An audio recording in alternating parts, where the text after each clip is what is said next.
मायका।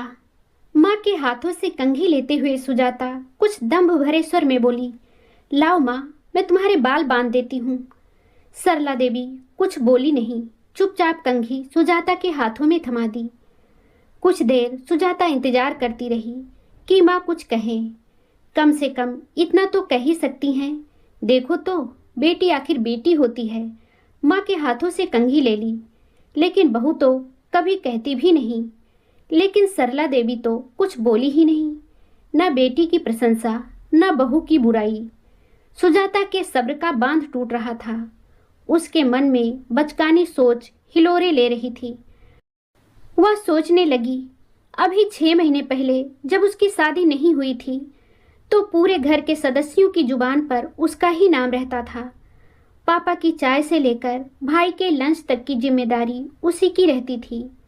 माँ की थायराइड की दवा तो वही याद दिलाती थी।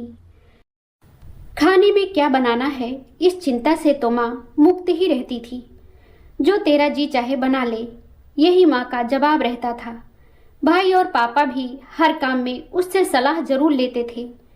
वह शादी करके ससुराल क्या गई और 2 महीने बाद ही भाई की शादी क्या हो गई कि सारे मायने ही बदल गए। जब वह ससुराल से आ रही थी तो रास्ते भर सोचती आई थी कि सभी उसकी कमी महसूस कर रहे होंगे। वो जितना सबका ख्याल रखती थी, भला बहू थोड़े ही रखती होगी। पापा अखबार के साथ चाय के लिए बहू की राह तकते होंगे। माँ को भी अपनी दवा याद रहती भी होगी या नहीं। खैर, जाऊंगी तो माँ भी अपने मन का दर्द बांटकर जी हल्का कर लेंगी। आखिर माँ बाप को बेटी और बहू में फर्क तो नजर आ ही गया होगा। पता नहीं कैसे वे लोग एडजस्ट कर रहे होंगे। यह सोचकर उसका मन भारी हो गया था।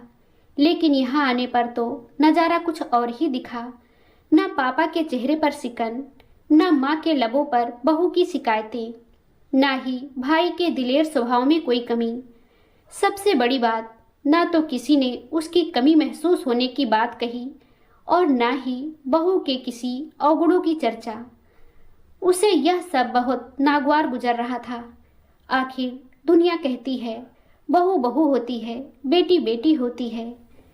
कंघी करते करते इन्हीं सब बचकानी सोचों के ज्वार मन में उमड़ते घुमड़ते आखिर लबों से फूट ही पड़े। देखो तो माँ, बहू तो आपको कंघी करते देखकर भी निकल गई, लेकिन मैं आपका बाल बांधने आ गई ना। आखिर बेटी बेटी होती है और बहू बहू होती है। सरला देवी उसके हाथों से कंघी लेते हुए बड़े ही सशक्त और दृढ़ स्वर में बोली, हाँ, तुम सच कह रही हो, बहू बहू होती है। जब मैं बीमार पड़ती हूँ तो माथे पर पट्टी रखने बहू ही आती है। दूध का गिलास लेकर मेरे सामने मेरी बहू ही खड़ी रहती है। तुम्हारे पापा और भाई की हर जरूरतों का ध्यान बहू ही रखती है। बेटी अपने घर से आकर हमारा ख्याल, हमारी सेवा नहीं करती है। अभी तुम्हारे पास कोई काम नहीं है तो तुम मेरे बाल बांधने आ गई, क्योंकि सारा काम मेरी बहू संभाल रही है। इसमें भी तुम्हें तकलीफ है तो लाओ 2 कंघी। मैं अपने बाल स्वयं भी बांध सकती हूँ। माँ का जवाब सुनकर सुजाता हतप्रभ रह गई। वह सोचने लगी, ये कैसा मायका है, न बेटी की प्रशंसा न बहू की बुराई। दोस्तों, यह कहानी आपको कैसी लगी हमें कमेंट करके ज़रूर बताएं। अगर आपको ये कहानी पसंद आई हो तो लाइक ज़रूर करें, शेयर करें और चैनल को सब्सक्राइब करना ना भूलें।